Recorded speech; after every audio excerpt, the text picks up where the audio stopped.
I don't see you.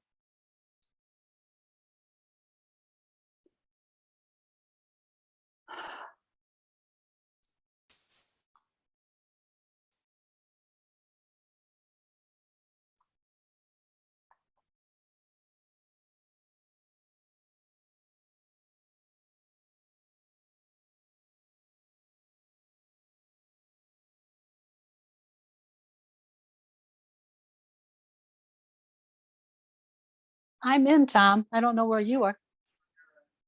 You're in?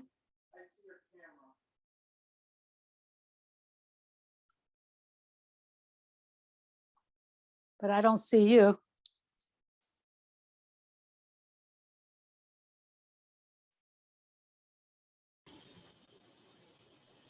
Okay, there you are. Now. What'd you do? There's Annette. Hello. Hi. Hello, Annette. So how did you get in, Tom? What was wrong?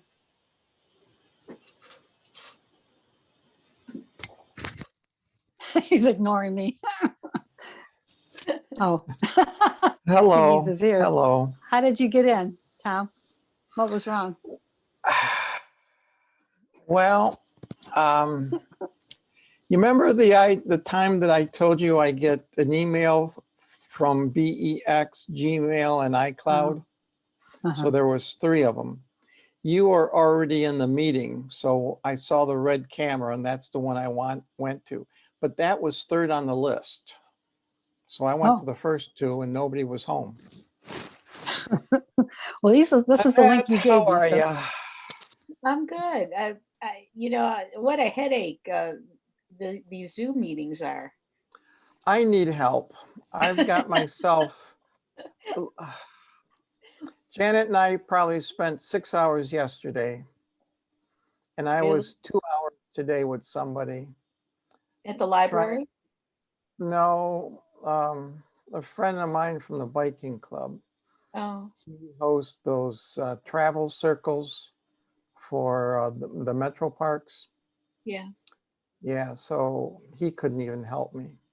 So I've been having problems sharing screen. Do you have Buckeye? Yes. We have Buckeye. I'm saying that's the cause. Because I've had nothing but headaches since they did that big change on their email. Oh. But I'm not So that this, techie, yeah. much of a techie. Well, but this guy is asking me questions. You know, he says, "Do you have 2 desktops open?" And I'm thinking, desktop. That's 2 computers. You know, I don't know. You know. So he's asking questions. I don't even know what they are. But other than that, how are things at TMA? Oh, pretty good. I loved the last line in this book talked about how Henry was on some sort of boat trip, and he was talking about how wonderful the birds are and how they're free and everything. So our next book at the TMA is on the birds. So I'm going to read them that quote. They're going to hear that quote. Good. I finished that book last week. Yeah. I thought it was pretty good. I really did. You know, I'm not really into writing styles and who's a good writer and who isn't, but this guy was easy to read for me. Is he a good writer? Well, Allison and who else? Kathy, they're both, really into the writing styles. But well, I don't think it's, I've always said that there's a difference in the styles of writing. There's academic writing. Yeah. Yeah, there's academic writing, there's novel writing, and there's that's true. writing to convey a message. And I think this guy, Kaufman, did a real good job conveying his concerns about the birds and identifying an activity that a lot of people don't even know about.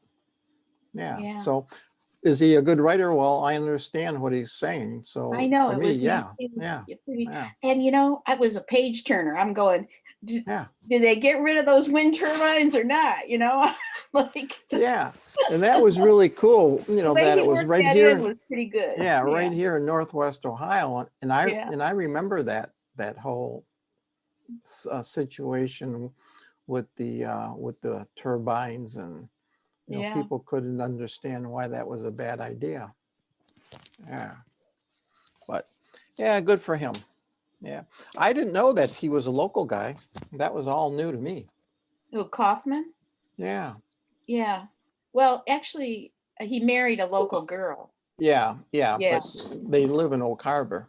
Yeah. You know, Oak Harbor is a pretty small town. I don't even think it has 10,000 people. I know we're not, we're talking baseball tonight, but this book, I don't know if you can see it. It's Yes. The called Big The Year. Big Year. Did you ever read this book? It's about a bird watching also, and they mention Kaufman in here. Apparently, he's been doing this since he was 18, you know, hitchhiking through the country, collecting all these birds that he's seen, you know. Looks like someone's coming in, Tom. Who is that? Ron's iPad. Yeah. Oh, Ron's iPad. He usually has an iPhone. Hi, Ron. Well, you Maybe. scared him. I Yeah. scared him away. Did you talk to Stan since Yeah, his we mother died? Yeah. yeah. We went to the mortuary. He's Okay. doing okay, you know. Yeah. To be expected. Not. She was what, 92? Oh, 92, really? 93. Yeah, she lived at home. She did everything on her own, you know, so Yeah. it was it was somewhat sudden because we Yeah. were on, we had something locally here that he couldn't go to because he had to take his mom for her second COVID shot. And then I texted him. He was gonna, you know, help out with the book tonight. Yeah. And you know, we met for coffee and discussed what we wanted to do. So I texted him, I don't know, what, 2 or 3 weeks ago, and asked him, you know, how are things going? And he says, oh, you know, my mom passed away, so I haven't, you know, gotten too far into the book. So yeah, so I hope he shows up. Yeah. 4 minutes afterwards. So well. Give him a little time. Yeah. Yeah. All righty. Are we choosing another book tonight? Well, I have one suggestion, and you know, if anybody wants to say yes, that's great. If they've got something else in mind, that's great too. It's just I heard a SABR presentation on this book, and I thought the guy, the author, did a good job. And it's about the Cleveland Indians, about the 1948 season.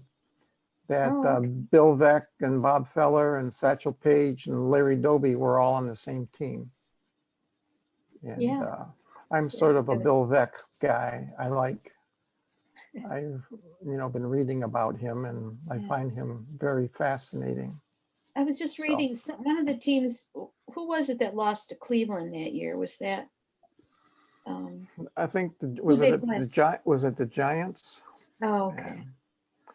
All right, I'm going to attempt this, and if I scream and holler, don't call the police.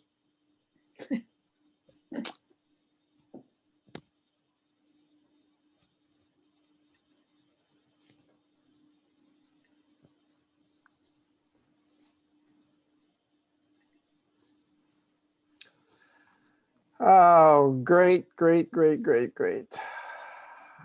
I hit new Well, share at the top. see what's happening. I'm getting that. Can you see anything or not? No, just you at the bottom.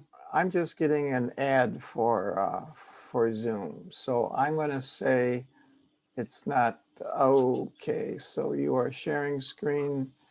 I lost everybody. So No, you you didn't. mean Just stop sharing then. stop sharing and everybody should pop up. There All you go. righty. Okay, well, I We didn't guess, solve anything. nope, you We didn't never solve did. it. Yeah, yeah. All We right. used to be able to do this. Okay, so let's get started. I've got this book divided into a couple of sections. One section is when he played for Milwaukee, another section when he played for Atlanta, and the third section is the Babe Ruth pursuit. So welcome everyone. I have a quote that is attributed to Hank Aaron. He said, failure is a part of success. And he approaches hitting this way. My motto was always to keep swinging, whether I was in a slump or feeling badly or having trouble off the field. The only thing to do was keep swinging. So really from a real early age, he was an offensive guy. He wasn't thinking about defense too much. And just a quick rundown on some of his statistics that he did. As you know, most of his awards were with the Milwaukee Braves. And that included the MVP and the World Series and his 2 batting crowns and his 3 gold gloves. But he was also a 25-time All-Star. Wow. Yeah. And he was elected to the Hall of Fame in '82. He's still number 1 in RBIs. So he has over 2,200 RBIs. And he's number 3 in hitting. And one thing that I came across with his Hall of Fame, he wanted to have 100% acceptance by the writers. And he achieved 97.8, which meant there were 415 ballots given, and 406 writers voted for him. So there were 9 writers who did not vote for Henry Aaron for the Hall of Fame. Now, since his induction, there have been 2 players who have received a higher percentage. Derek Jeter has 99.7, and he received 396 ballots out of 397. So there was 1 writer who said no to Jeter. And there is 1 person with 100%, Mariano Rivera. 425 ballots cast and 425 writers said yes. So to me, it seemed hard to believe that there were writers who said Rivera was more rewarding of the Hall of Fame than Henry Aaron. But, you know. But that was 20 years later. Yeah, When yeah. did So that yeah, it's a writer- whole new generation of writers. He played for Milwaukee from 53 to 65 and from the Braves from 66 to 67. And with the Braves, that was the 1 year in 1966 that he had 44 home runs, which were the most that he ever had. And many times he led the National League in a category. At age 21, he led the National League in doubles, which was pretty good. And 10 years later, he led the league again with doubles with 40. And so he was a pretty prolific hitter. I did find one quote, Annette, and I was looking for one so I could keep up with you. And Larry Doby came to the Cleveland Club in 1947, and Henry Aaron came to the major leagues in 54. But I was trying to find a quote that sort of summarized how Henry Aaron felt going from a small town in Alabama to the Negro Leagues and to the major leagues. And I couldn't find one, but this is what Larry Doby said about his journey. I feel, well, more than a little nervous. I feel almost like I was going to a new and strange world. And then a writer for the New York Amsterdam News, which was a black newspaper, said this of Larry Doby. He seemed like a boy going off forever from all the things that were familiar to him. So, you get the idea that even though he lived in the United States and he was a citizen, he was traveling to an unknown world, similar to what I guess we would feel if we traveled to a foreign country today. Yeah.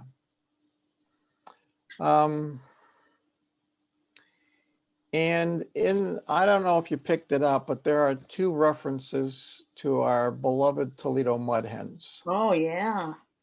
Do you remember one of them? Well, one, the coach, they mentioned his name. I Grimm have so many or quotes, I won't be able to find them all, Tom. all right, well, let me go ahead and you can look for this. Yeah. In 1952, Henry Aaron signs with the Boston Braves. But in 1953, the Boston Braves moved to Milwaukee to become the Milwaukee Braves. However, Milwaukee had a minor league team. So the owner of the franchise, the Boston/Milwaukee Braves franchise, Lou Pernini, paid the American Association $50,000 so it could move the Milwaukee farm, which was a farm team, to Toledo. And so that's one connection. And then that ball team in Toledo became known as the Toledo Glass Sox or the Toledo Sox. Yeah. And that was the first domino.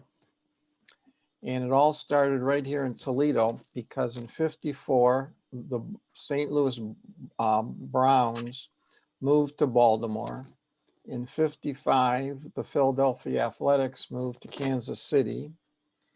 In 58, the Brooklyn Dodgers moved to Los Angeles. And also in 58, the New York Giants moved to San Francisco. So it all started with a minor league team moving from Milwaukee to Toledo. And who would have thought? The coach's name, the manager of the Mud Hens, was George Twinkletoes Selkirk. Did I write that down right? Manager of the Toledo Sox, not the Mud Hens. Realized he would not get Henry at all for 1954. Yes. So they were anticipating he was going to come here. Yeah, what's his name? Bobby Thompson, I believe, broke his ankle in spring training. Oh, yeah. And then Henry had a terrific spring. So there was no need to, purchase anybody else. They decided, hey, let's go with the young kid. Yeah. Hey, Ron, you have your microphone off if you want to jump in at any time. Maybe he's eating. Well, he could be. It is supper time. Yeah. And then Henry played with his brother in There he both. is. Hi, Ron. He played for Milwaukee in 62 to 65, and then with Atlanta in 68 and 71. And then Tommy was a coach again with Atlanta from 78 to 84. pick. And then Tommy was the first black manager in the International League with the Richmond Braves from 73 to 78. So at that time, they were playing at the rec center. Struck it out with a changeup in on his thumbs. Jeffers is out number 2. That is strikeout number 2. When you look at Hey, That's Ron, the we way can it's hear listening we can hear the Cleveland Indians game. What's the one, score? You know, some things are more important than others, Tom. Yeah. Well, I thought we were right on top of that priority list. No, Man, You're 1 and 1A. yeah. Well, you I know, thought I had if something up. see if you were with the Tigers, you wouldn't have that tough decision to make. nope, not I at all. know. I'm thankful I never grew up to be a Tigers fan. Man, oh man, Another They're- loss today. they're Jeez, getting oh, kicked around like you know. they're team- close, but no hitting, Yeah, no hitting. no hitting. All right, okay, well, all right, keep us an update, Ron. So our first question that I have, was Milwaukee franchise a good fit for breaking into Major League Baseball for 20-year-old Henry Aaron? himself in a boastful manner. He's always I'll say yes. Because they right. didn't have, their expectations were low. It was a good place to shine, perhaps. away. And Stone. All right. Annette, anything you want to add to that? You know, he was from a small town. Not that Milwaukee's a small town, but the Midwest is maybe not as intimidating as the East Coast cities. You know, he was from Mobile, right? Yeah. So I mean, I think, and he himself said that he enjoyed being there. Yeah. Now the two Yeah. He eyes. didn't want to go to Atlanta. I know that. Well, yeah, Atlanta, yeah, He I and mean, that Barbara. was later, but when he was 20 years Yeah. old, Yeah. Atlanta was still a minor league team. But do Yeah, you but think it would have been different if you went to, let's say, Chicago or St. Louis or, Yeah. Cincinnati? I mean, yeah. I mean, they did say Milwaukee was very segregated, but he seemed to be able to maneuver around in that situation just because of the way he was, you know. So, yeah, Chicago would have been tough, I think. And I thought it was interesting that Branch Rickey tried to buy Aaron from the Boston Braves, and it would have been. What would have happened then? Yeah. where was Branch Rickey at the time? Was he at He was at Pittsburgh. He was his general manager at That's right. Pittsburgh. Yeah. Pittsburgh could have been a dynasty all through the 60s, 50s and 60s with Clemente and Aaron. I just, because Pittsburgh seemed to welcome Roberto Clemente. I think there was a little adjustment, but overall he was, I think, more welcomed in the city than really Henry Aaron was welcomed in Milwaukee. Yep. But I just wondered too if a larger city would have been better or not, or a smaller city. why do you You know- think he wasn't welcomed? Was it because of Grimm? Was it Grimm at that time or Perini? Who was it that didn't welcome him? The people? I think, well, Fans? Hmm. I think a lot of it had to do with the management, whether it's the manager Mhm. or the owner. You know, I don't want to use the word accommodations, but they really didn't give him much assistance. You know, he's pretty much left out on his own to find his way to and from a ballpark and in living quarters during spring training. So I don't know if that would have been different in Pittsburgh or in New York or in Chicago. I just don't know. Who was the management in Pittsburgh? Was that DeRocher? No.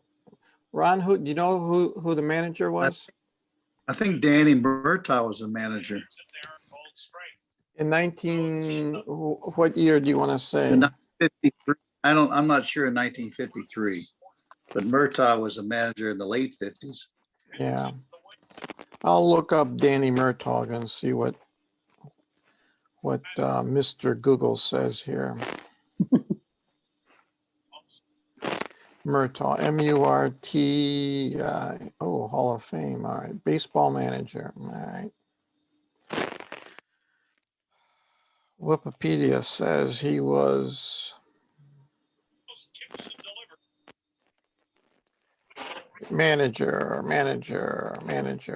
managerial career. All right. He was with Pittsburgh. Well, Wikipedia breaks it down from 57 to 64. Then he had another stint, 67, just 67. And then 70 to 71. And then 73 to 76. So he was there 57 to 64. And that was the time that Aaron was in Milwaukee. But when did Aaron start in Milwaukee? 54. Okay, let me just check Pittsburgh's management in 54. Yeah. So, you look at,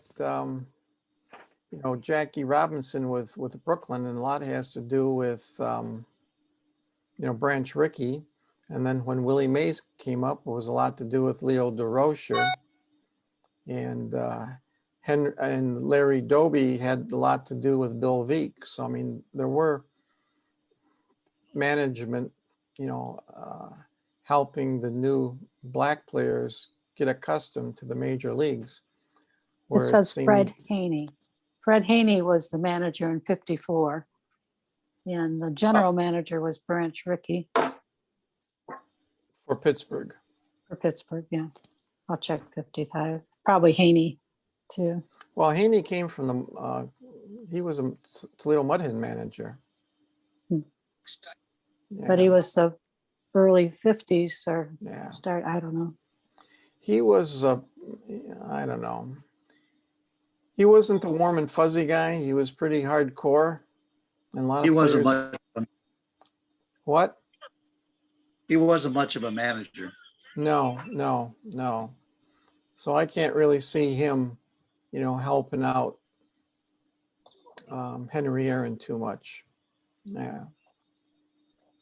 All right. Well, yeah, and wasn't it there that newspaper guy wrote the story about him being kind of simple? Wasn't it that at that period of time that he was just, but from the way this book was written, I didn't get that impression at all. Yeah. He was pretty complex. He just didn't, He did. show it. Just didn't share. Yeah, he Well, didn't. I think that was sort of a stereotyped viewpoint many Yeah. writers had about black players coming up. Since they were, quiet, reserved, and pensive, they must be, Not smart. Yeah. yeah, not smart because they have trouble with the language or something like that. Yeah.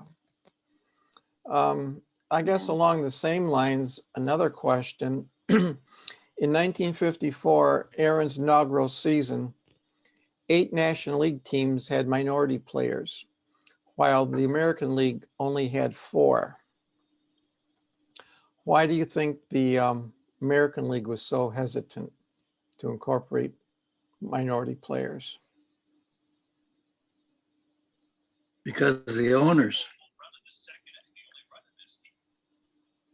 You had owners like Cal Griffith, whoever the owner of the Yankees was, Tom Yawkey. Yeah, that was Ed Barrow from the Yankees. Yeah. Yeah, Yeah. they didn't want black players on their teams. Simple as that. Yeah, I'm not too sure about Yawkey, but I know Walter Briggs was in on that deal too. He was hesitant to bring them on, and Ed Barrow. The last team in the American to integrate. That was Boston. Yeah. Yeah, Pumpsy, Boston yeah, Red Sox, Pumpsy Green. Yeah, Yeah. Yeah. 1959. Yeah. When did Detroit do it? Because Detroit's got to be one of the last ones too. Seems they like they did were it with really. Oz. They didn't do it with a black player. They did it No, they with a didn't. minority player, Ozzie Virgil. Yeah, And I he remember. was, yeah, he was, you know, a U.S. born player from Puerto Rico. So they tried to pass Ozzie Virgil Sr. off as a black player, but the black community resented that. And they held that against the Tigers in terms of attending ball games. You know, they basically said, hey, you didn't get it right getting a black player, so we're not going to come and support you. So they had to wait really until the early 60s to get Jake Wood, which was a trade with Cincinnati. But the first full-grown, homegrown talent was a guy who's still alive and played left field, Willie Horton. And, you know, that was well into the 60s. But Briggs and Barrow were, you know, businessmen, and they had their own businesses, and they discriminated against hiring blacks. Briggs particularly, you know, he had that auto business, and he always in steel and eventually newspaper, radio. But he hired blacks to do the, you know, the usual menial type dangerous jobs. So the four guys in the American League were, as Ron said, Tom Yawkey with Boston, and he was an You know, owner. Yawkey was born in Michigan. Yeah, I wonder if yeah, he owned the Boston from 33 to 77, so he was there a long time. But just think, you know, they had Jim Rice, which was a pretty good ball player. They had Earl Wilson as a pitcher. So, you know, they had some good ball players. Campbell and Briggs in Detroit. Briggs was there from 35 to 52. Clark Griffin, who came, was 20 to 55. And he eventually moved the Senators to Minnesota. And you know how many black people live in Minnesota during that time. And that was a critical reason why he moved the team there. And then Ed Barrow from 1920 to 1945. Yeah. So again, you know, we're talking about Leo DeRocher helping out Willie Mays. When Henry Aaron came along, he had a guy by the name of Charlie Jolly Grimm as his manager. And Leo DeRocher naturally helped to, as manager, you know, he showed that black players could help the team win.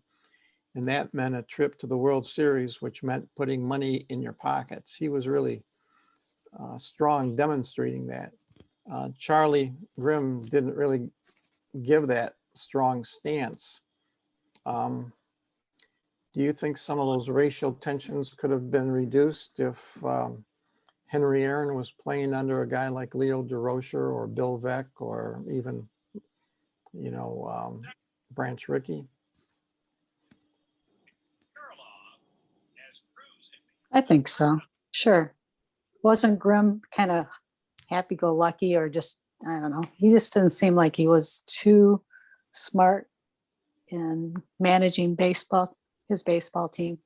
Yeah. And yeah, and if you're more interested in being one of the guys, you're not really going to help your team. or the person that needs help on your team, Yeah. possibly. You know, the author made the point in the first chapter about how when Henry's being brought up by Herbert, was that his dad's name? Yes. Herbert. He learned that you don't offer a lot of information, and that was a strategy for survival from I guess Mobile or maybe many other cities too. So I don't know that Henry would have changed that much, you know, but he did kind of respond to some people, and become friendly with some people. That kind of surprised me. But yeah, I don't know. Well, our former Ohio Representative John Boehner had a similar quote, something like, "You can't get in trouble if you keep your mouth shut." Yeah, You right. know, so I think that, follows along with what you're saying too, is if you're quiet, and you don't offer your opinion, you can't be criticized for that. Yeah. Yeah. But they still did. They still criticized him Yeah. for being Well, quiet, not being able to articulate, not willing to. Yeah. Yeah. Well, Jackie Robinson came in 47 and Henry Aaron came in 54. And, it just seems like 7 years seems a long time, but not much has changed for the attitudes of a lot of the managers and a lot of the players towards this new group of ball players coming up, which I think was unfortunate. Yeah.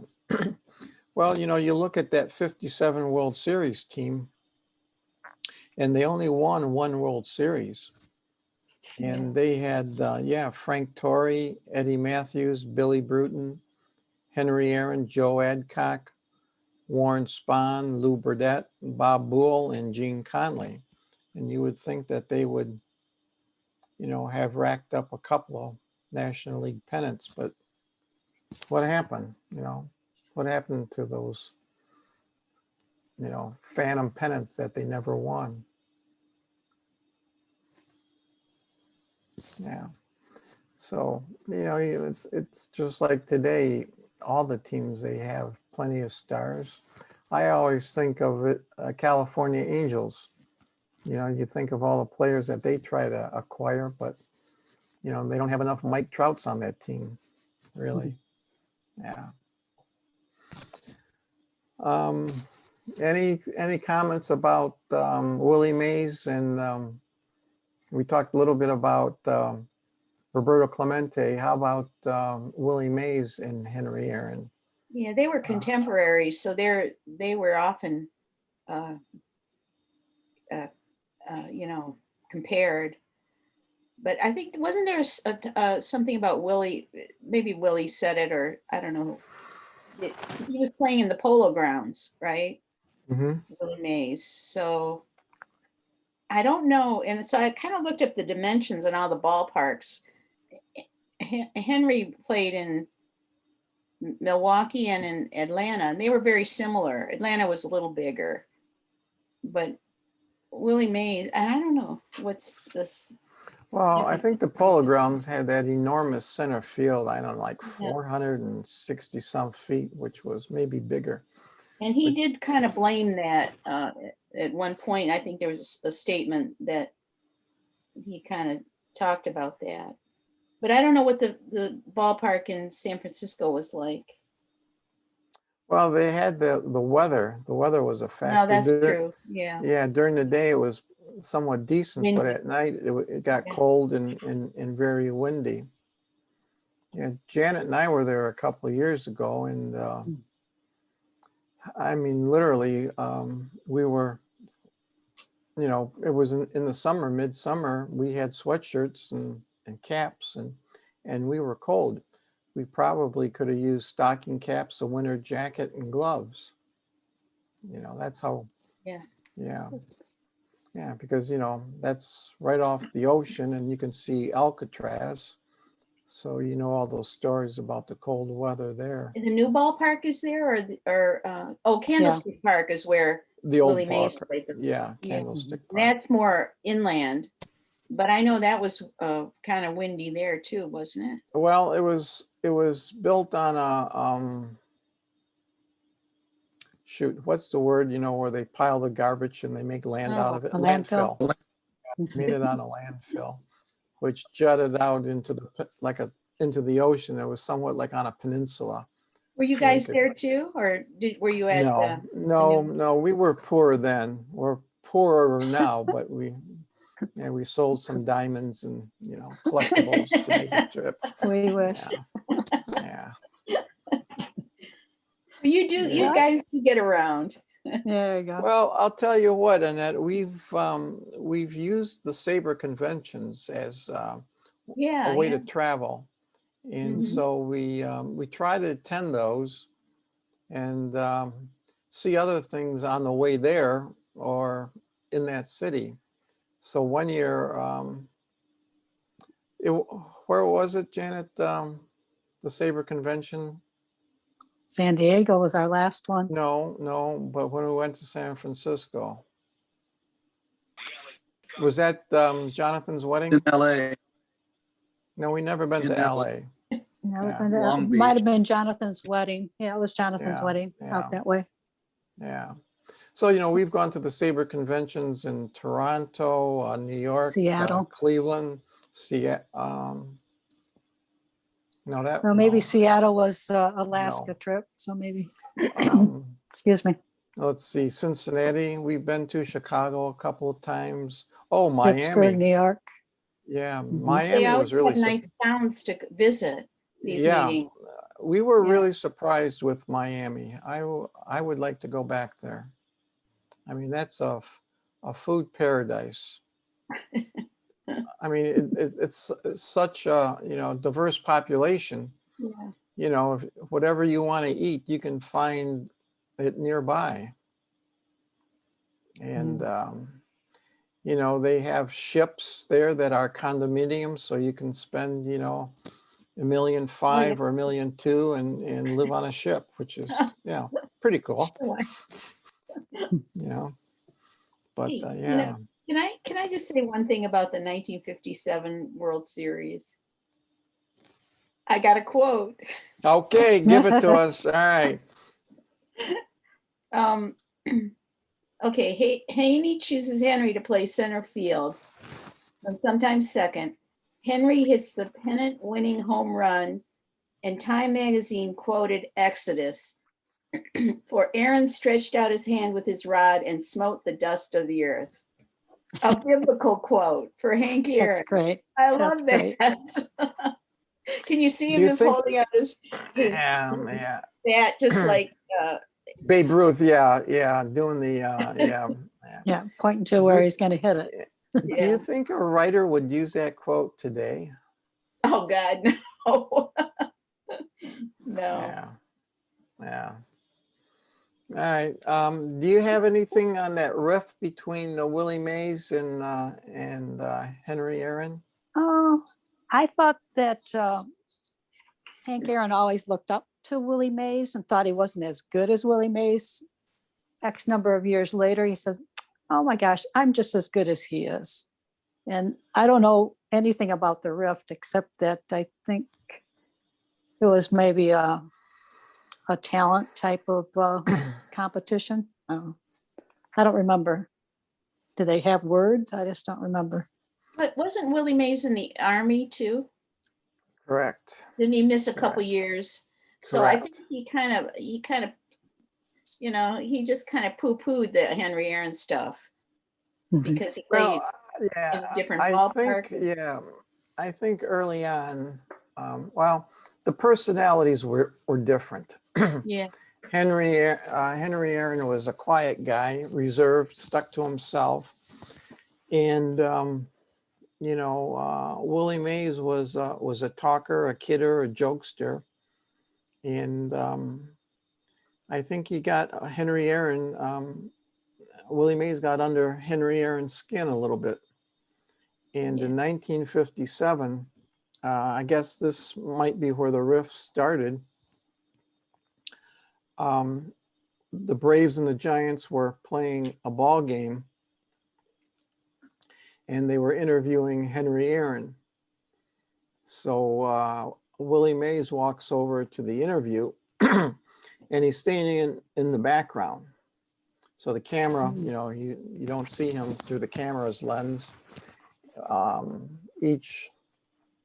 The interviewer can hear his remarks, and he's just, dogging on him, saying things like, hey, Henry, how much money are you getting? And Willie says, hey, we usually get, like $500 or $600. I hope you're getting that much. And when that Henry wasn't really getting anything. And he may have called him the N-word too, And so just like the basketball players on the court today doing trash talk. Trash talk. That's what, Willie Mays was doing. And Henry was stunned. He thought, here's another, fellow black player. He shouldn't be doing that to me while I'm on TV. He should, whatever, be supportive of me and not make me look like a darn fool. And so that started the rift. And I think over the years, it just, was like two icicles, hanging on a heath trough or something. And I think they repaired their image on camera, but I'm not too sure personally it ever recovered. That was Willie Mays's personality. Don't you think he would have irritated most people if he wished to? And even to this day, I mean, he's almost 90 years old and he's still, he still goes to the Giants, clubhouse, and he tries to joke with the club. And, it's, I don't know, it's like that high school humor, But, but Henry Aaron isn't like that. So anything else? Anything else you want to add, Annette? On Willie Mays, didn't he spend a little more time with the Negro Leagues than Henry did? Yeah, yes, he did. A few more years. And then, then he had the service time too. So he was a little, I guess you could say, more worldly. Yeah, his experiences were different. Yeah. Yeah, and then when Henry joined the Negro Leagues, he was pretty young, maybe 17, 18 years old. And so... but he wasn't with them very long. No, because he signed, I don't know, 18 years old or so with Boston, and then he played not full 2 years of minor league baseball. Yeah. But not with the Mud Hens or the Sox. Not with the Mud Hens. He could have been, should have been, would have been, would make all of us, That would have made us happy. Yeah. Well, we weren't alive. Yeah, I wasn't alive. So Doesn't matter. Thinking of today, if you have a star athlete, let's say Casey Mize for the Tigers, it would have been a lot different if he spent the whole year in Toledo.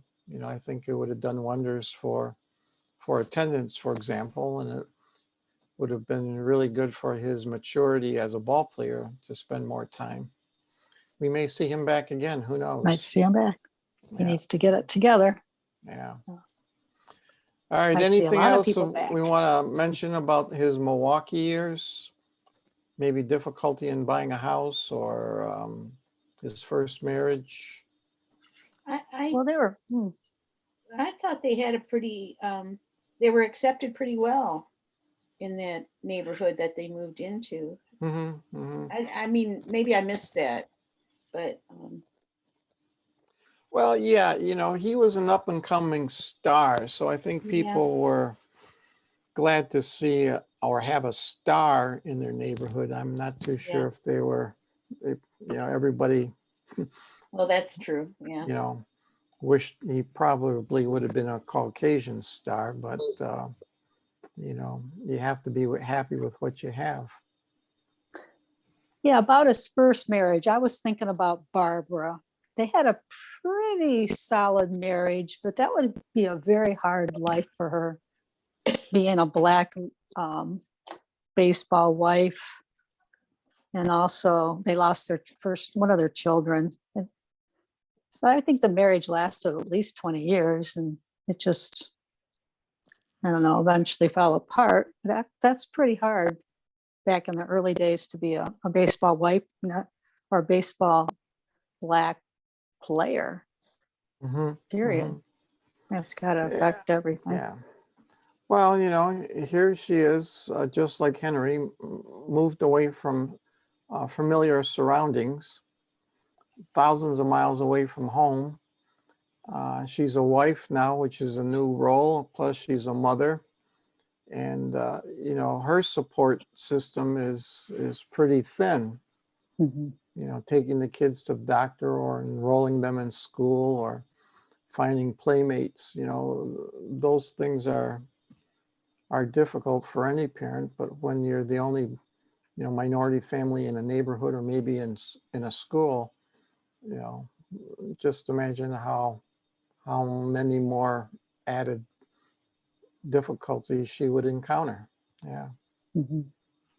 Not much Plus in Henry common. comes home. Yeah, Henry comes home and he's probably, you know, on one hand tired, and you know, she wants to, you know, do some things while he's home, and he's probably just saying, hey man, I want to sleep 10 hours a day before I go back to work. So Wasn't the trade to, or the move to Atlanta what kind of broke up that marriage? I mean, correct. she did not want to go down south for sure. No, neither It did was he. even harder. It was Yeah. even harder. Yeah. You know, and I just wonder how much dialogue was between Atlanta, let's say the manager, the owner, moving the team to a southern city and having a black player on your team. I wonder if Henry, you know, cautioned the owner about dangers or problems that future black players would encounter, or if black players would even want to sign with Atlanta because of their, you know, location. Did they even consult Henry? I don't think so. Yeah, I don't think so. What they know, I'm said not- in the book was that Atlanta, they would be the only team down there. Yes. It'd be, you know, I mean, it'd be a gold mine for fans and things like that. They dominate the entire region, whereas up in Milwaukee, you've got all the teams in Chicago. You've got, you know, teams all over the place. But in Milwaukee, people know what a professional baseball team means to the town. You know, they already have fans. Minor So, detail. Yeah, Establishment, right? yeah, when you come to Atlanta, you know, you have to sort of do some homework to teach the local people why, you know, why you should support a Major League Baseball team. Yeah, because they've always had minor league ball teams, but there's a big difference between, you know, the big boys and the little boys. Where was their major league stadium at first? Well, Was that it- was going to be Fulton County. Okay. So, you know, they've had, this is the third stadium since 1966. Was Okay. that the one that was right along the freeway? You know, you're driving on 75 headed No, south. that was the middle one, Okay. All right. whatever they called that. That was the youngest of the three that, yeah. That SABR had a convention in Atlanta, and that's the one we went to. And that So was we didn't see the newest stadium? Nope. Oh, Newest that was one a I think is beautiful one, maybe though. 2 years So old. pretty. Yeah. Wow. That was really, they used a shoehorn to get it into the neighborhood. Mhm. And basically that's, there was nothing there. You go to the game and, That was it. parking was difficult. And you So saw the Fulton game County and was the first one, Fulton County. first Stadium. one, right. Okay. Dale Murphy was there, and what Yeah. was his name? Horner, the third baseman. Rob Horner. Rob Horner, yeah. Thank you, We Mr. like Indian. hearing from Ron every once in a while. Yeah, yeah, yeah. We'll Gloria have to must throw have in kicked- some yeah, misnomers yeah. to see if he's listening. Gloria must have kicked him, and he was saying, "Ouch!" Yeah, Hey, wake up, Ron. Yeah. He's thinking to himself, these people don't know what they're talking about. I gotta correct them. Keep them on the straight and narrow. You Well, can see when, Fulton County Stadium from the freeway. one more time. Fulton County Stadium was right by I-75. The Okay, that, stadium where they moved to was built for the Olympics in '96. And the oh, Braves moved into that stadium. It was right by Fulton County Stadium. okay. So both of them were Well, close to the it was in expressway. more of a neighborhood than Fulton County Yeah. Stadium was. And Yeah. parking was atrocious. And do you have the date when they moved into their newest stadium? It was right after the '96 Olympics. The new stadium where they're at now, Yeah, this yeah, is their, yeah. their third year in this stadium. The third year. Oh, Yeah, I think 2019 was their first year. 2020 last year was their second, and this is their third year. oh, Yeah. Yeah, so when, Henry Aaron played for the Atlanta team, they were, I guess you could say, a mediocre ball club at the best. They did win the National League East champion pennant, but they lost the NL championship. And that year they had a record of 93-69. But they won over 800 games and lost over 900 games. And they had, I don't know, something like 15, 16 managers during that time. So, it wasn't a successful franchise. And Henry played from 66 to 76. So, his best years were really from 54 to 59 with the Milwaukee club, which is a pretty short window for a guy who played, 22 or 23 years. That's in, I can't remember what chapter it was in, but apparently they had no statue of Henry at the new stadium. And maybe they're going to put one up now, but the only statue they had was Ty Cobb, I think. Mhm. Is that what I read? Yes, because he was the homegrown, He guy. was from Georgia. Yeah. Yeah. Yep. Yep. Yeah, I can Well- see where he had a lot of anger. it was simmering for a long time too. I Yeah, think kind of it erupted as was. it got older. Well, And he wasn't a Did it- screaming type, so. Yeah.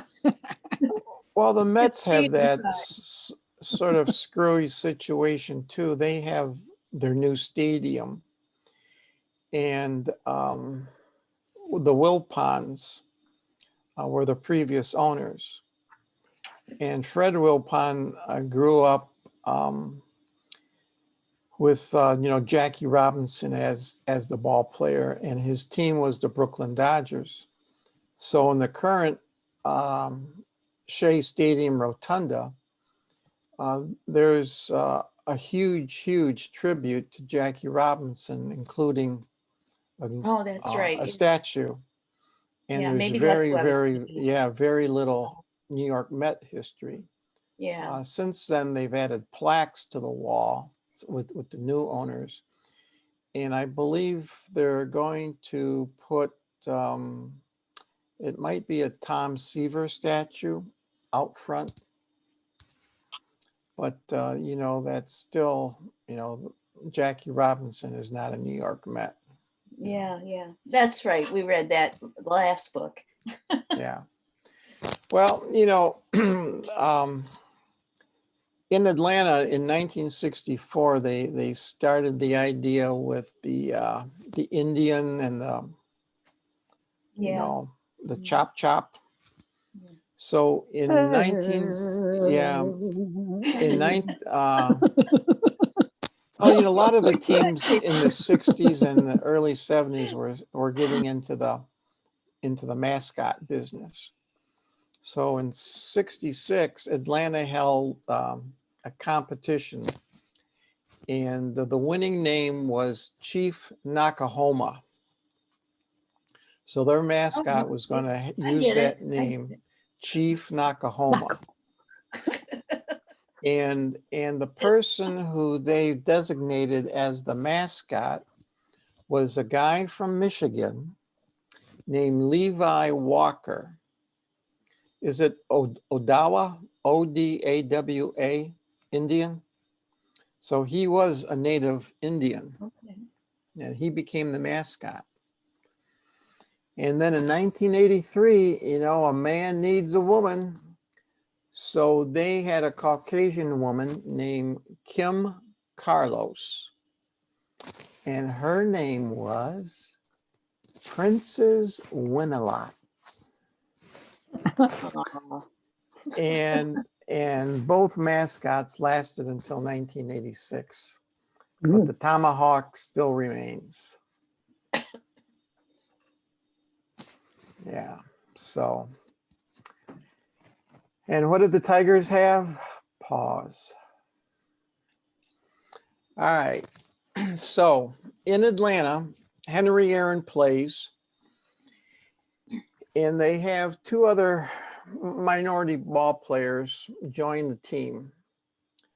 One is Rico Cardi, who makes Yeah. his debut in 1963 at the age of 23.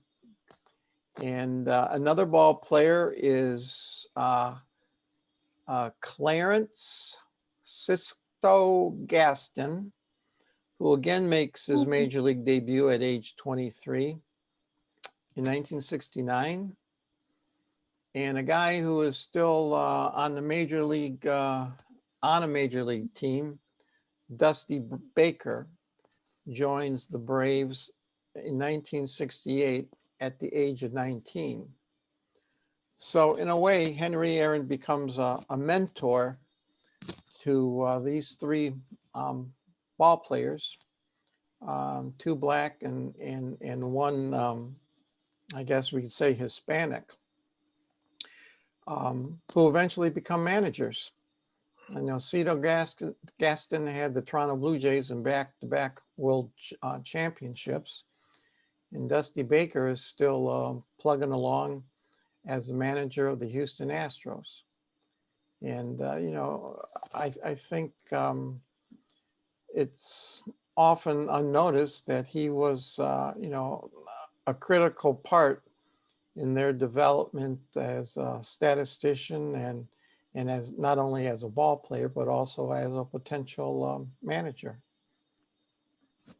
So, yeah. What do you think of Henry Aaron never getting a chance to coach or manage? Yeah, that's difficult.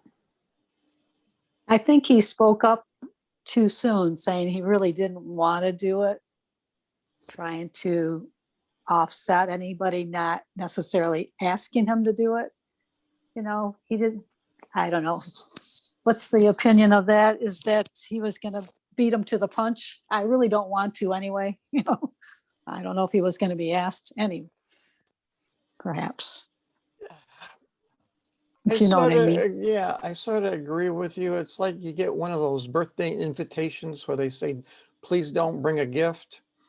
And you take that as, you know, literary and you don't bring a gift. And so you And show everybody up and else you're the does. only one. Yeah, you're the only one at the party who didn't bring a gift. Yeah. I think it was a little bit of his pride that he wanted to be asked. And, but I don't know. I don't know if he would have been successful or not. I really don't know. I don't think he would have been. He was too reticent. I mean, he could have risen to the occasion. He certainly was smart enough and had enough baseball intelligence. But I don't know if he had the desire or the personality for it. Not sure. We'll never know. No, We'll we never know. won't. I mean, I think a big part of a manager is communication skills, and I don't know. Communication. Yeah, I don't know if he had those. I mean, we really don't know. Ron, any input on that? He's eating. No, I don't think he would have been successful. He didn't have the personality for it. Sounds like you're agreeing with me, Ron. That doesn't sound like you. I agree with you. So what did he do for Atlanta when Ted Turner brought him back? I mean, was he just kind of an, I don't know. An Well, office guy, right?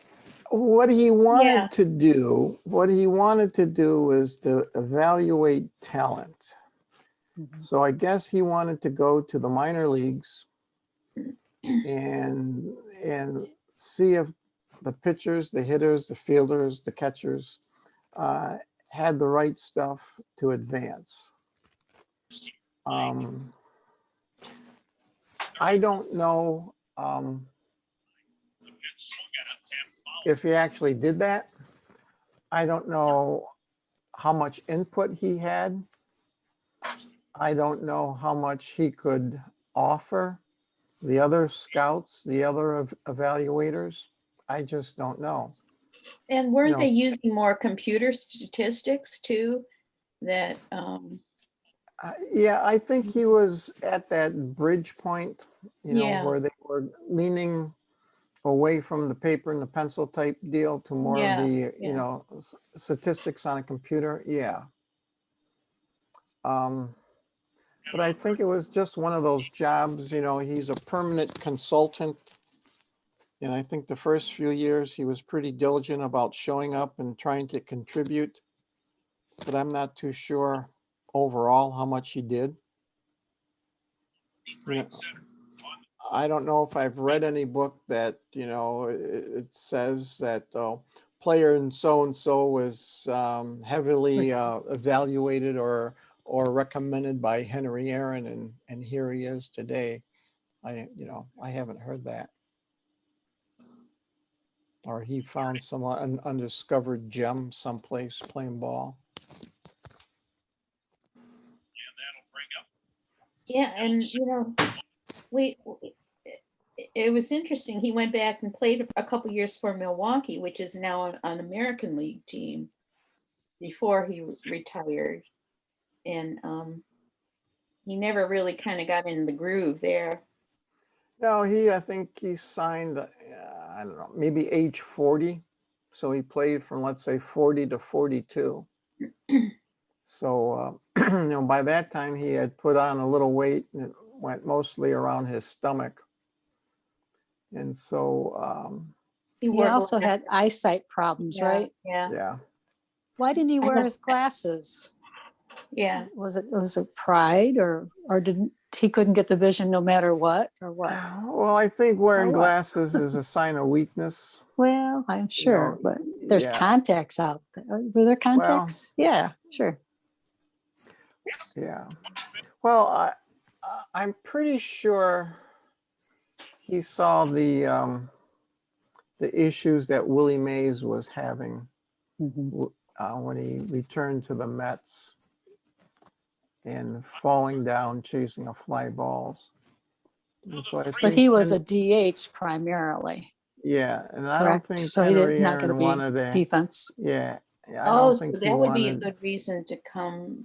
Well, Yeah. I don't know. Did Yeah. they have the DH back then in the 70s? Yes, they think did so. in the American League.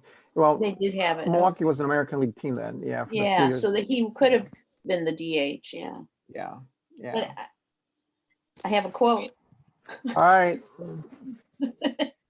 Let's hear Lay it. it on us. He didn't like the American League. He said the American League didn't have continuity of the National League. They threw breaking balls and a fastball count. The umpires seemed to ignore the high strike and low strike, and uniforms were purely 70s, god awful powder blue double knits. He's not wrong. That one too.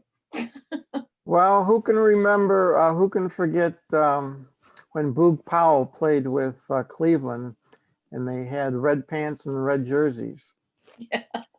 Ugly. Ron, you remember those? A big tomato. Yep, yep, yep, yep. Yeah. There is a book. I think I can see it from my shelf.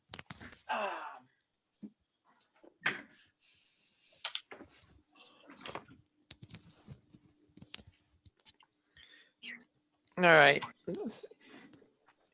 You can't see this book, can you? No. I can't It's- see you. Oh, there you are. Oh, all right, all right. It's called Winning Ugly, a visual history of the most bizarre baseball uniforms ever worn. And so this Should that guy be goes humorous? through all the uniforms that were ever created, and he tells basically how they came up with the design and the logo on it, the size and the type of font for the numbers, whether it's a button down or if it's a pullover. And then, a lot had to do with the dyes at that time, the colors. And so when clothes, uniforms went away from the wool and the flannel to synthetics, that's when, the colors could be, the fabric could be dyed much easier. Yeah. So that was in the went crazy. 70s when you get those, the oranges from Houston. Remember the orange Mhm. when you had Toronto with the powder blue? And for a long time, that powder blue was the most popular color of blue. So just think, you had the Toronto with the blue, you had the Blue Jays, you had Kansas City, even the Indians and the Tigers wore blue. You have Dodger blue. The Texas Rangers have almost the same colors as LA Dodgers. And then they started putting, like in this picture that I have, Hank Aaron, the multicolored caps. Then they started putting the spandex pants that they had the 3-color belt type. They didn't have a belt anymore. They had a snap. And so to separate the top from the bottom, they had to put a triple band around the waist so you could tell. Then stripes down the pant leg. So, they just went through all these crazy things to outdo each other, to be Yeah. different. And But the all-time ugliest uniform, in my opinion, not because of color, was that White Sox with the shorts Yeah. and the big collar. I hated that. Just hated it. Ugly. I love Fly jerseys, into like they wore way back when, with that, I don't know what they called it, like a board, they have that the washboard type, emblem on it. I just love those. And What the team big is collars, please. What team are you talking about? The Chicago White Sox back in, Oh. I don't know, the mid 70s, when the guys wore shorts. Yeah, yeah. Do you remember that? Yeah, yeah. They had this top, their jersey had, like the elephant ear collars. Yeah, yeah. So when they ran, it actually hit them in the face. Yeah, yeah. Who designed at that? those- Just whose idea You was remember that? the uniforms that like Alan Trammell wore? Yeah, they had some bad moments there. Sure. Yeah. Well, look at the two teams, the most iconic uniforms belong to the Yankees with the pinstripes. They never changed, did they? There's a Nope. And theory the on that. Dodgers with that home white and blue. It hasn't changed, since they moved out west. And so many teams try to imitate that in their own style, but no other team really wears pinstripes except the Yankees. That brings to mind the Yankees never had a naming rights for their stadium. one, is that the only one? Only team that didn't have a naming rights? I think, Well, you know, Fenway like Park is Comerica still, Park is a Fenway Park corporation. is still Fenway Park. Okay. Yankee Stadium is still Yankee Stadium. So I two think of them. that, yeah, I think that had, I think the impact on those naming rights, teams, fans sort of lost a connection, Mhm. you know. Yeah, it's, Well, how many people still call it Tiger Stadium? You know, when you call it Tiger Stadium, you know exactly what it is. yeah. But who knows what the hell Chicago Comerica White Park. Sox, you know, stadium is now. What is it? Cut right guarantee or something like that? You know, Guaranteed rate field. there you There you go. go.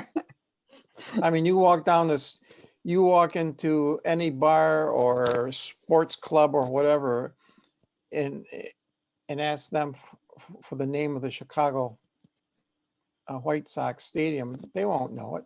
But Mm-mm. if you ask them where the Cubs play, they'll say, yeah, Wrigley Field. Yeah.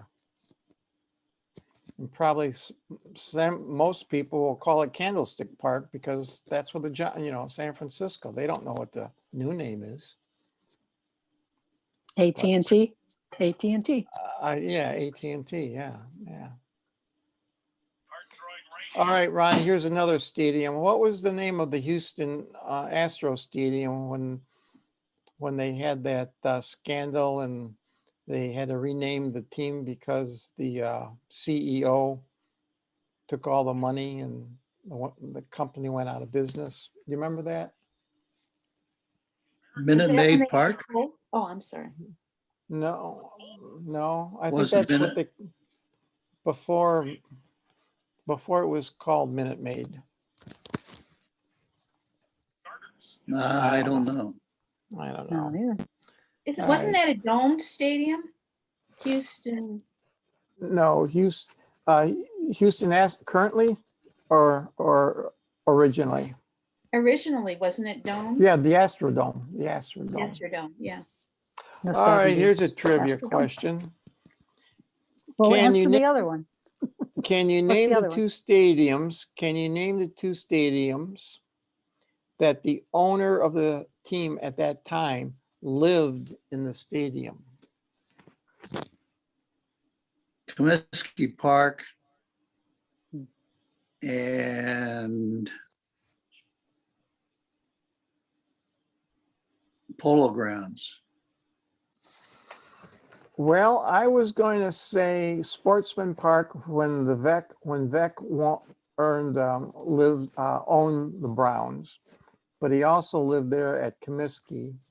And the other one is the Astrodome when, what was his name, Judge whatever lived there. Judge Roy Hoffeitz. Yeah, thank you, sir. Yep.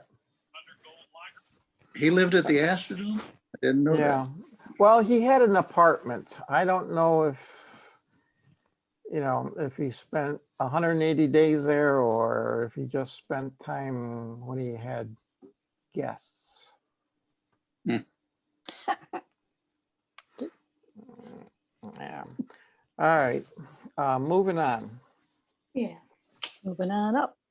All right. In the 60s and early 70s, they had a player for Atlanta named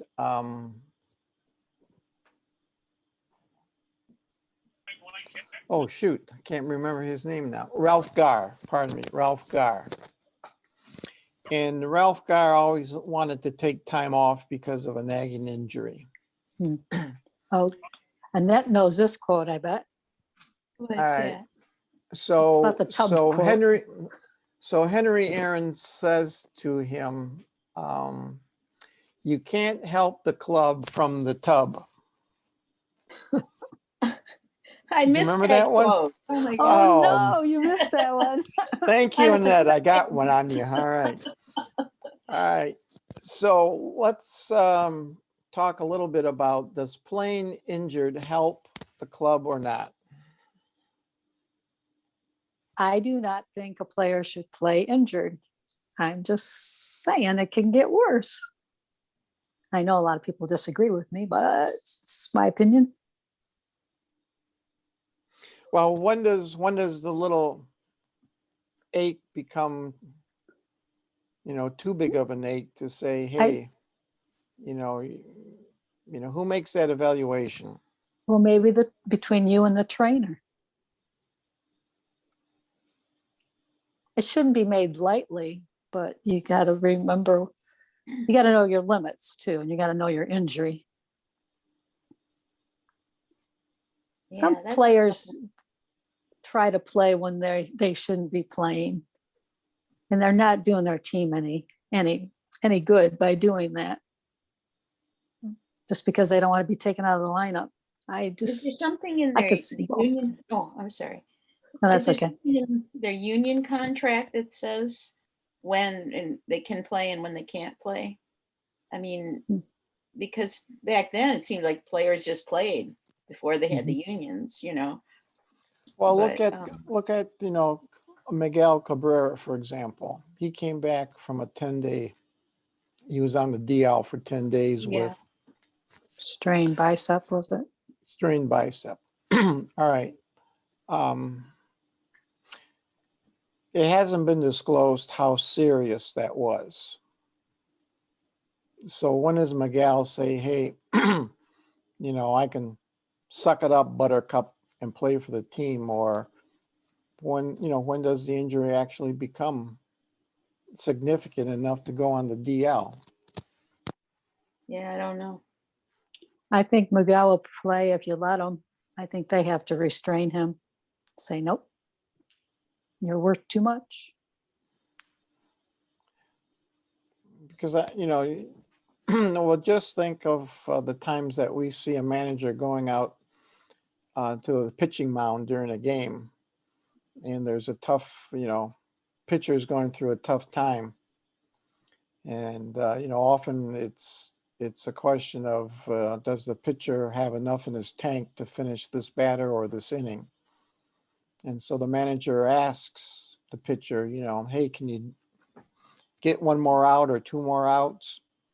And sometimes, the pitcher will answer honestly, and sometimes he'll sort of, want to do the macho thing and say, sure, when he knows darn well. So it comes down to knowing your personnel.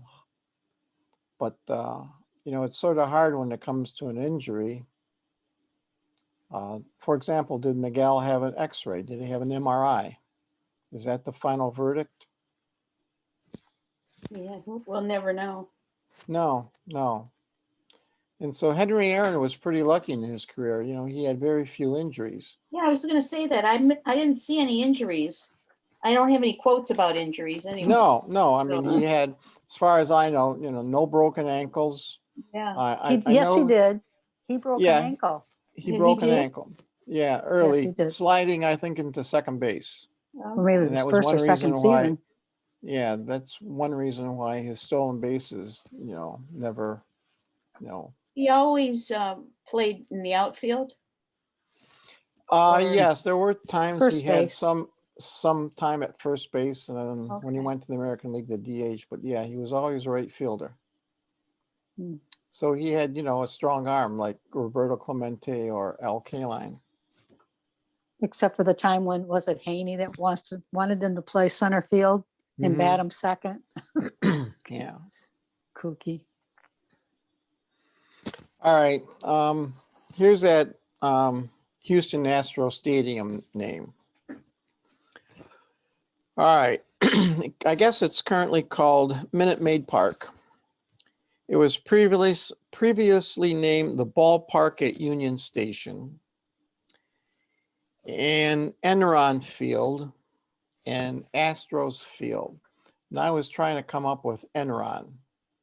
That's when that company went out of. Wasn't there some Enron scandal? Yes, Mhm. that's what I was trying to think Oh. of. Yeah. That's why Yeah. they changed it. Yeah. Enron. Yep. Well, Enron went out of business, so obviously they couldn't, couldn't afford pay the their naming bills. rights. Right. Yeah. Right. Okay. Couple of things about Henry Aaron reaching milestones. In 68, he became the first Brave to reach 500 home runs. In 1970, he became the first Brave to hit 3,000 hits at age 36.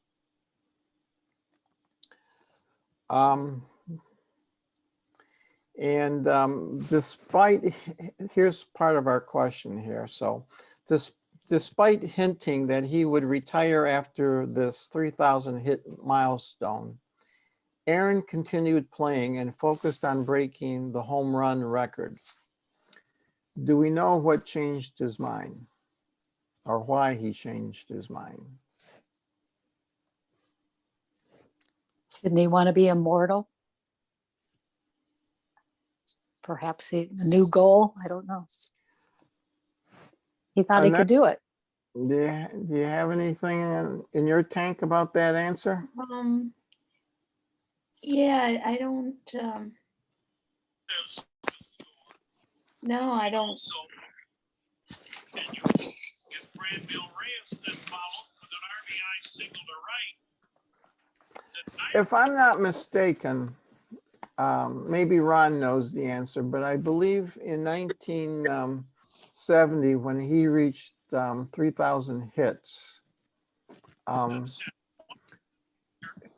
I believe he was the first black player to reach that. Okay. So that was really a significant milestone for him.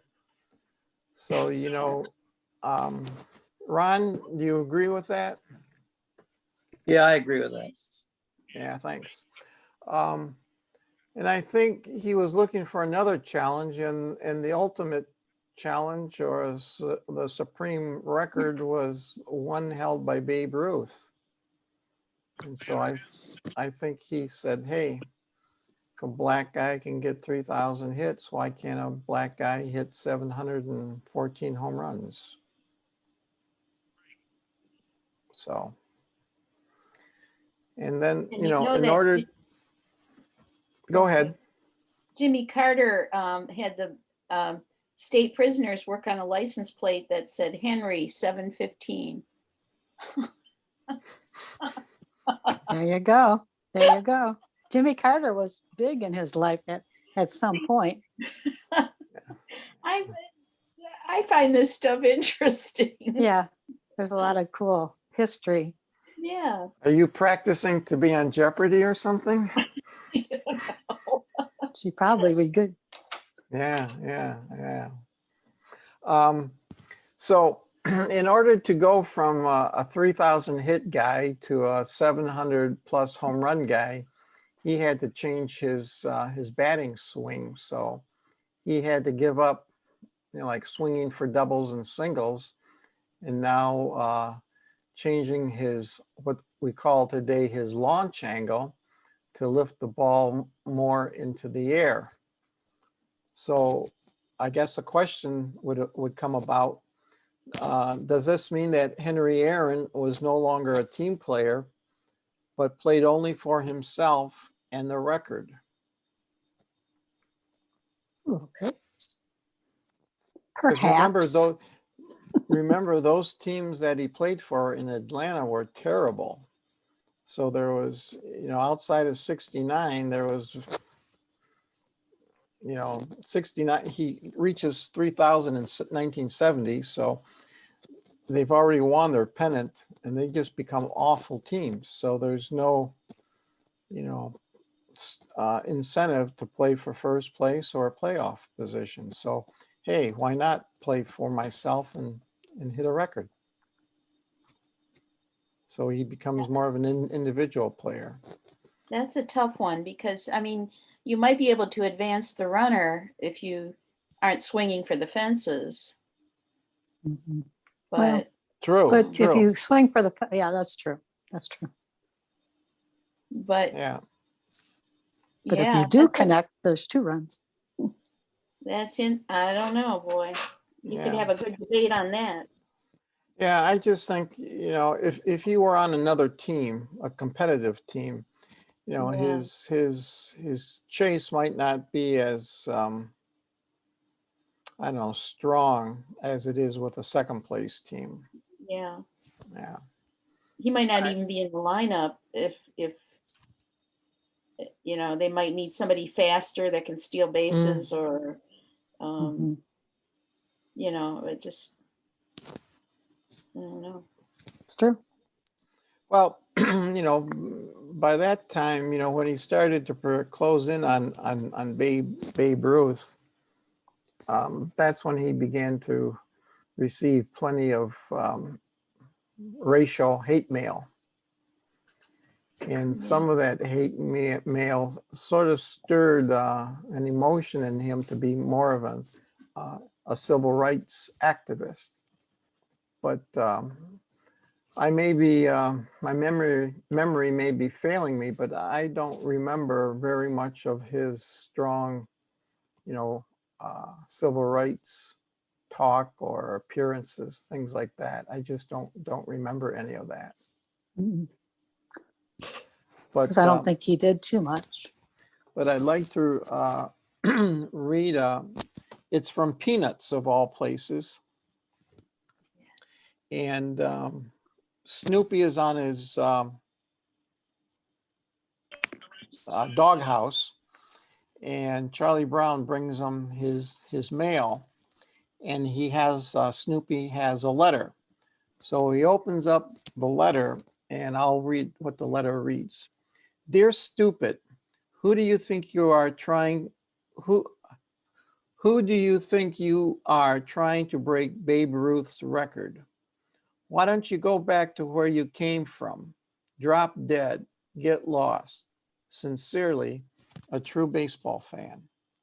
So that was actually a comic, you know, a Charles Yeah. Schultz comic published in the newspaper about that. So as you can see, you know, that hit a nerve all the way through America about you know, the racial differences between Henry Aaron and Babe Ruth.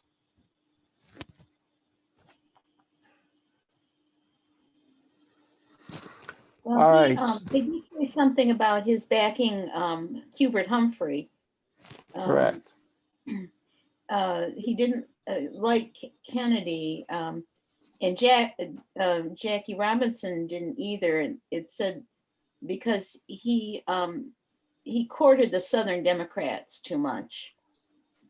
Well, don't forget Jackie Robinson supported Richard Nixon. Yeah, he did. Yeah, Yep. because yeah, they. He loved him. Yeah. All right. Along the similar lines, although Barry Bonds holds the record for most home runs, Henry Aaron remains a standard bearer of the home run hitter. As Barry Bonds holds this record, has the home run become less important today? It's very important today. Launch angle, baby. Yeah. Very important today. They're all trying to hit him. All right, two more questions and I guess we can wrap it up. Did Barry Bonds tarnish Henry Aaron's record? He tarnished baseball. He still was a talent. I have to give him, he was a good talent, but steroids, not cool. Didn't have to do that. I mean, I think Henry got a lot of respect through all of that. And even though he lost the numbers, he didn't really lose the you know what people thought about him. He you know, I don't know. What was Barry Bonds' final total? Tom? Barry Bonds hit how many? 766, was it? Let me confirm that, Janet Marie. Well, I can look it up too, you know. Why don't you look that up? All right. Okay. Barry Bonds. All right, here's another question while she's doing that. The greatest home run hitter. Would we name Henry Aaron, Barry Bonds, Babe Ruth, or another player? I have to go with Henry. Who do we consider the Yeah. greatest home run hitter? I'd go with Henry also because Babe Now, was playing during a different time, you know. yeah. You got to keep, people would make a debate about that because of the way the mound was and the ball, and he didn't play as many seasons, perhaps. Definitely didn't. So I guess you could make an argument for Babe Ruth. Barry Bonds, I'm not giving it to him. It was 762, his total. All right. So he had basically 7 home runs more. Correct. So So when did he start using steroids, and what was his total at that time? So how many should we take away? well, it's hard to Probably tell. 40. All right. If Well, this we guy made had, Barry Bonds out to be a real jerk. And I'm not sure that it was totally objective, you know, the way he presented Barry Bonds. But boy, when you read this book, you don't like him at all when you're done with, you know, the whole Mm-mm. thing. no. Who was the author? Who? Howard Bryant. Howard Bryant. Yeah. Okay. Yeah. Well, there's strong feelings out there about it. It's really. Yeah. Well, you know, he's. Go ahead, Annette.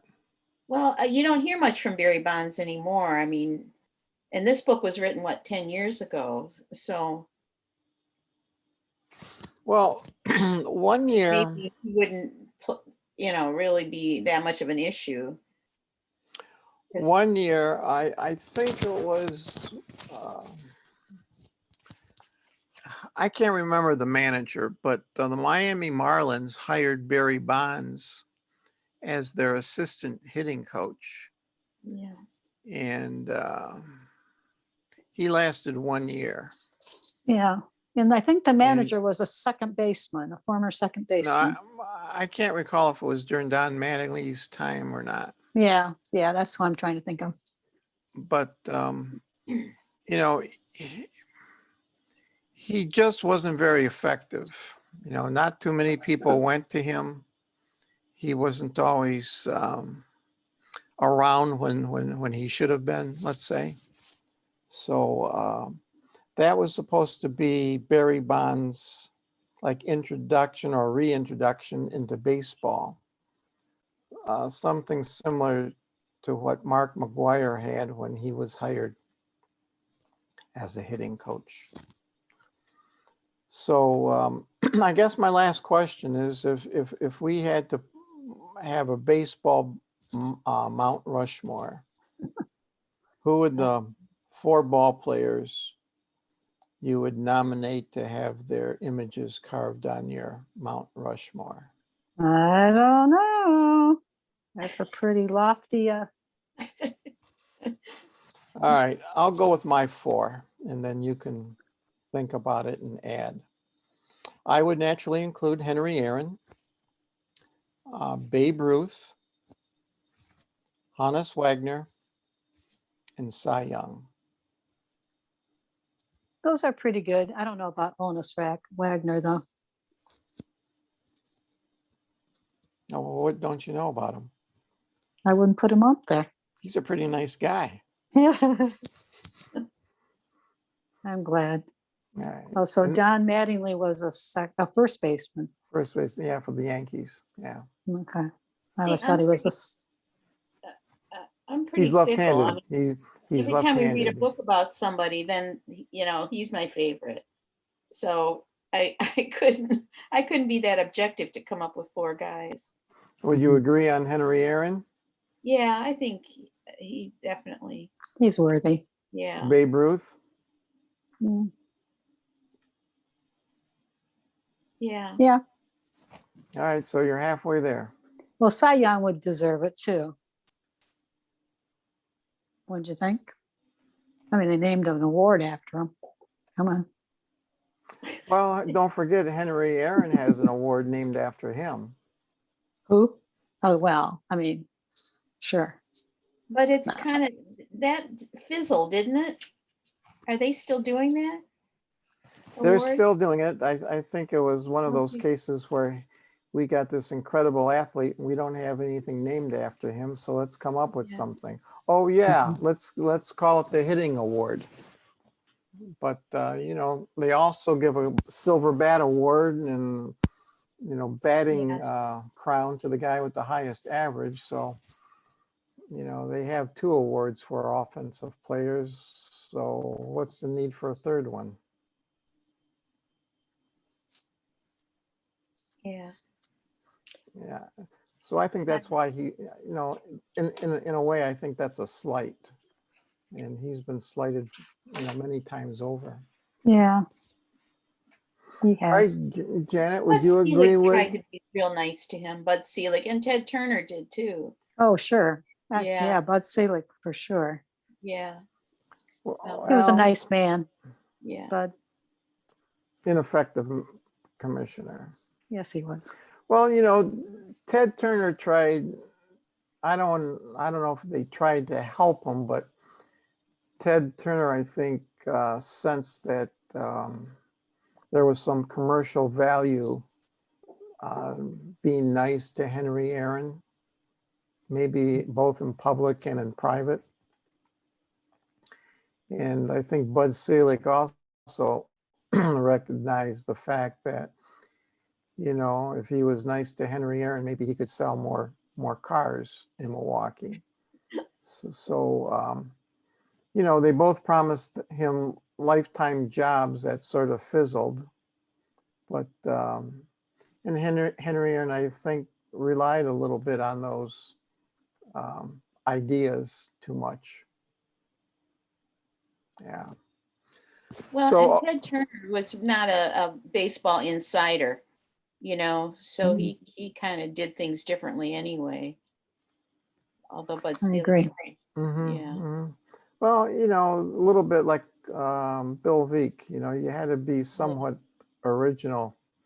And that's why, you know, those early games with Turner Network were posted at 7:05 as opposed to being listed at 7 o'clock so he could have a separate, you know, listing in the newspapers. So, Mhm. Oh, you know, that's those smart.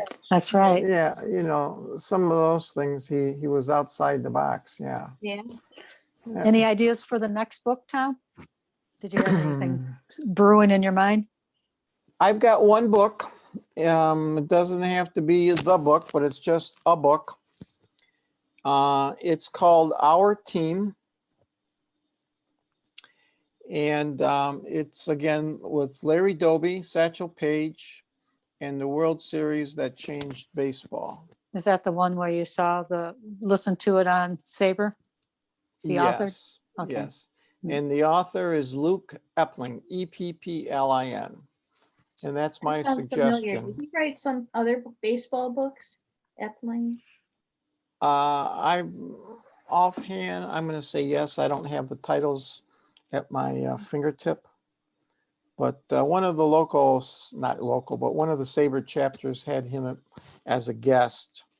And I heard him talk and I thought it was an excellent, excellent book. But, you know, I'm open to anything if you want to. That would be good. I mean, you'll send us an email and everybody can vote on it then. Well, Annette, you know, if we got 3 people here, all I need is 2 votes to say yes, and it's a chosen Let me book. think about it. Let me think about it. Yeah, yeah, yeah. So Hey, Tom, have you thought about getting back to meet in person again, or is that not something that's in the works? Library's not allowing it yet, are Oh, they? they're not. well, Okay. you can't meet in the library, and apparently the library is going to stay that way until all the way through 2021. Okay. So currently the library has protocols inside the library, you know, with distancing customers. their computers and things like that.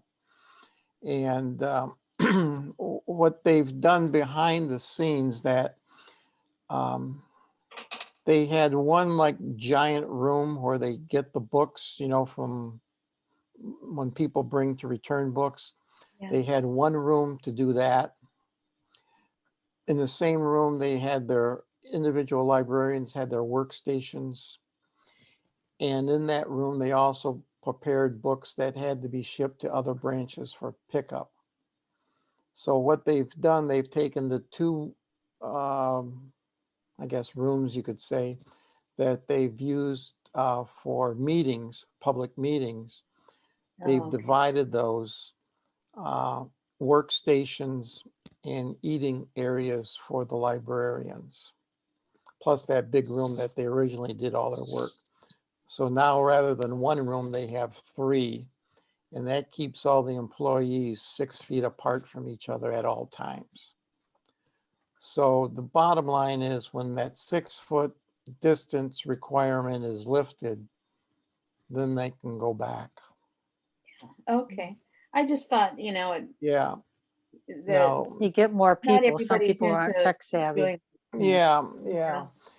And Perrysburg Library, Way Library, has opened up their community rooms, but you can only have 4 people in there at a time. Oh, okay. Doesn't help.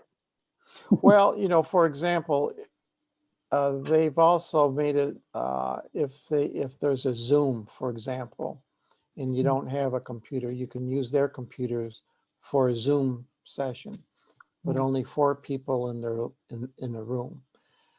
Which may help, may not help, but again, you got restrictions. Just not the same. It's just not the same. I mean, Zoom has Yeah. been nice, but I'm over it. I I mean, know, it's so many people are left out. It's just are reticent, don't like it. Well, I'm fine, but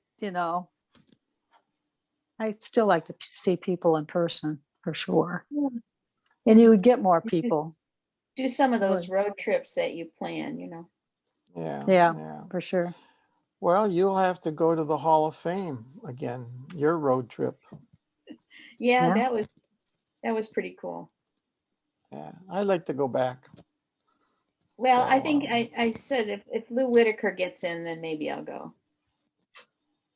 But I don't know. Maybe. Come on. I don't think. Commit.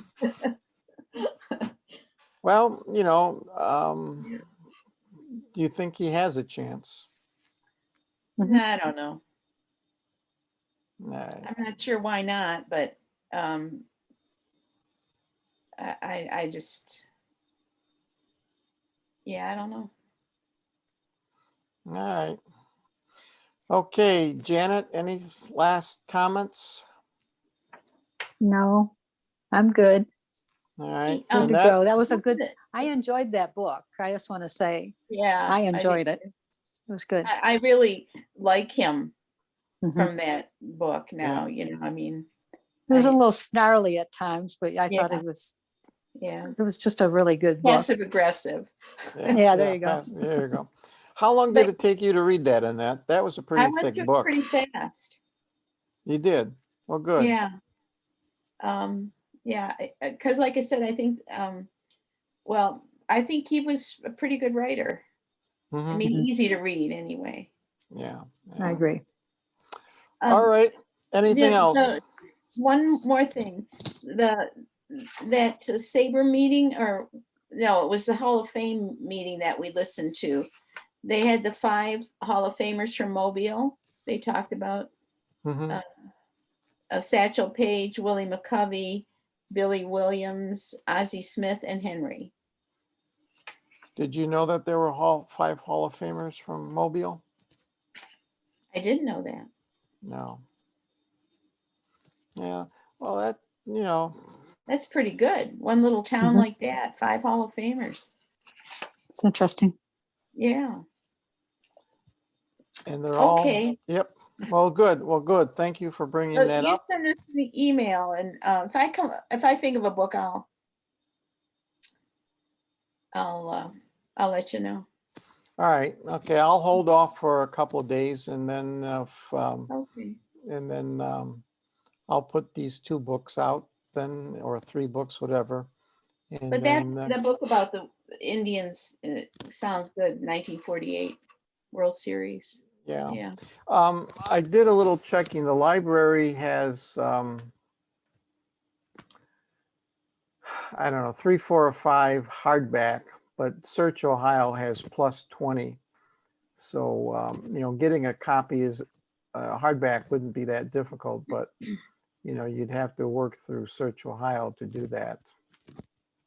Okay. But that's what I'm running into. A lot of the books, you know, the local libraries only have minimal copies. So Yeah.